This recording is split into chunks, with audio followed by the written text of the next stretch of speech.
Bonjour à tous. Aujourd'hui, on va se poser une série de questions sur le dernier virus qui inquiète le monde, la variole du singe.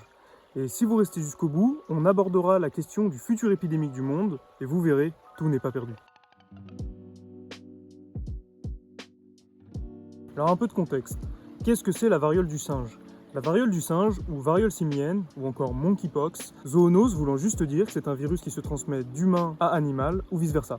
Il appartient au genre Anthrapox virus, qui contient entre autres la variole humaine, qui est une maladie qui est déclarée éradiquée depuis 1980 par l'OMS. Ce virus a été isolé pour la première fois en 1958 chez un singe. C'est de ça qu'il tient son nom. Le singe présentait des symptômes similaires à la variole humaine, et en 1970, les premiers cas humains ont été détectés en République démocratique du Congo. Qu'est-ce qu'on sait de ce virus ? En fait on en sait pas mal, parce que c'est un virus qui traîne en Afrique centrale et de l'Ouest depuis des décennies. Elle est endémique du centre des forêts de l'Afrique tropicale. Comment cette maladie s'est transmise à l'homme ? Alors la question n'est pas parfaitement tranchée, mais les chercheurs pensent que cette maladie provient des rongeurs et que la première contamination s'est faite via un rongeur. Alors comment ? On pense que les premières transmissions initiales ont été faites par contact direct ou indirect avec du sang, avec des liquides biologiques ou des lésions cutanées. En ce qui concerne les contaminations entre hommes, elles se font par exemple par contact avec des muqueuses infectées, des lésions cutanées, des sécrétions ou encore des contacts avec des objets contaminés par des liquides biologiques. Une petite remarque, on entend beaucoup dans les médias ces derniers temps la chose suivante. Cette variole se transmet notamment entre hommes ayant eu des relations sexuelles. Cette affirmation provient, par exemple, d'une étude qui est sortie dans le New England Journal of Medicine, qui a permis de démontrer que sur 528 infections, dans plus de 16 pays, 98% des infectés étaient des hommes gays ou bisexuels. Donc ceci suggère que les transmissions homme-homme se font surtout par des relations sexuelles d'homme à homme. Alors est-ce que la maladie est grave et quels sont ses symptômes ?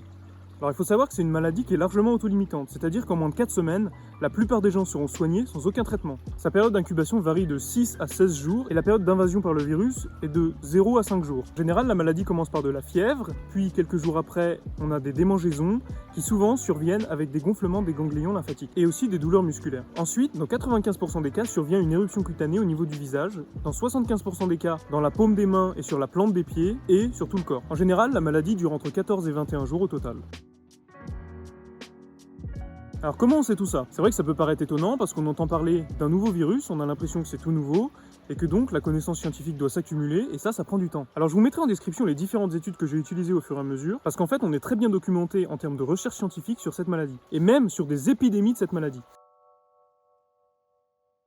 Par exemple, on a une super étude qui a été publiée dans le Emerging Infection Diseases en 2016 sur une épidémie qui est survenue à Bokungu, en République démocratique du Congo. Là-bas, les chercheurs ont pu collecter de précieuses données numériques et géographiques, je vais vous afficher les cartes peut-être juste là, où on a pu étudier la répartition spatiale de la maladie au sein des foyers et au sein du village, qui est d'ailleurs assez isolé. Dans ce village, on a eu 104 cas suspectés, dont 50 ont été confirmés, 10 se sont révélés être des faux positifs et les autres étant des personnes qui ne sont pas fait tester. Donc on ne sait pas s'ils étaient contaminés véritablement ou non.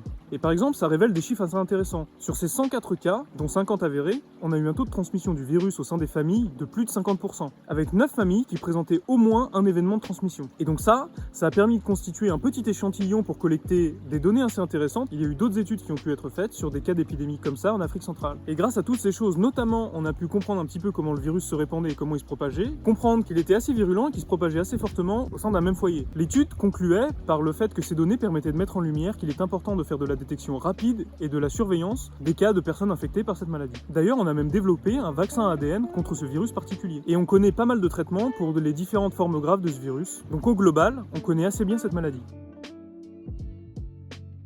Alors est-ce qu'elle est grave ? Alors on a parlé des symptômes, mais est-ce que cette maladie elle est grave ? Quel est par exemple son taux de mortalité ? Mais lorsque le virus circule vraiment activement, on peut avoir un taux de mortalité chez les personnes les plus jeunes de 1 pour 10. Donc c'est quand même une maladie qui est assez dangereuse pour les plus jeunes. Et c'est comme pour le Covid, pour les personnes qui sont par exemple immunodéficientes, on a aussi des taux de mortalité assez élevés. Mais comme on l'a dit précédemment, c'est une maladie qui en général guérit toute seule en moins de 4 semaines. Et comme je l'ai aussi dit, il existe un vaccin et des traitements pour les symptômes graves associés à cette maladie, et donc on est assez bien paré contre elle. Quand on la prend dans son aspect global, elle n'est pas aussi dangereuse que le Covid, parce qu'elle se transmet pas autant, et on voit qu'en population générale, les taux de mortalité sont pas aussi élevés. Alors par contre, il faut quand même s'inquiéter d'une chose.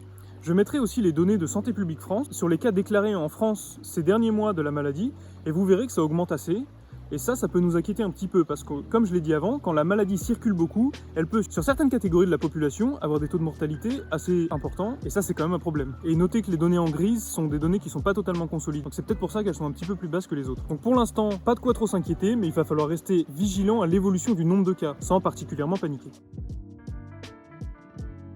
Au-delà des pandémies qui se succèdent, sommes-nous au début d'une ère des pandémies ?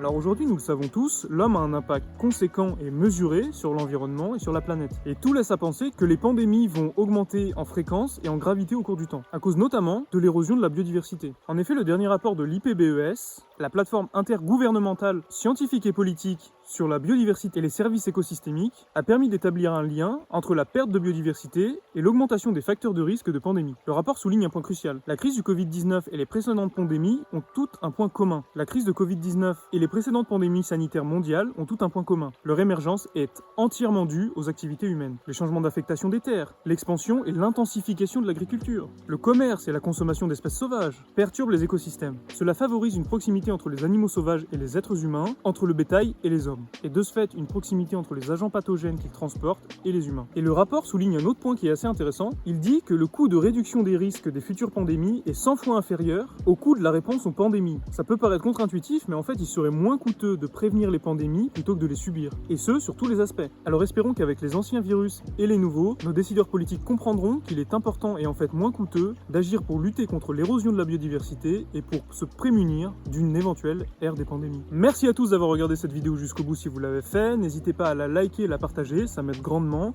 N'hésitez pas à commenter et à dire ce que vous avez pensé de la vidéo. Et on se retrouve une prochaine fois.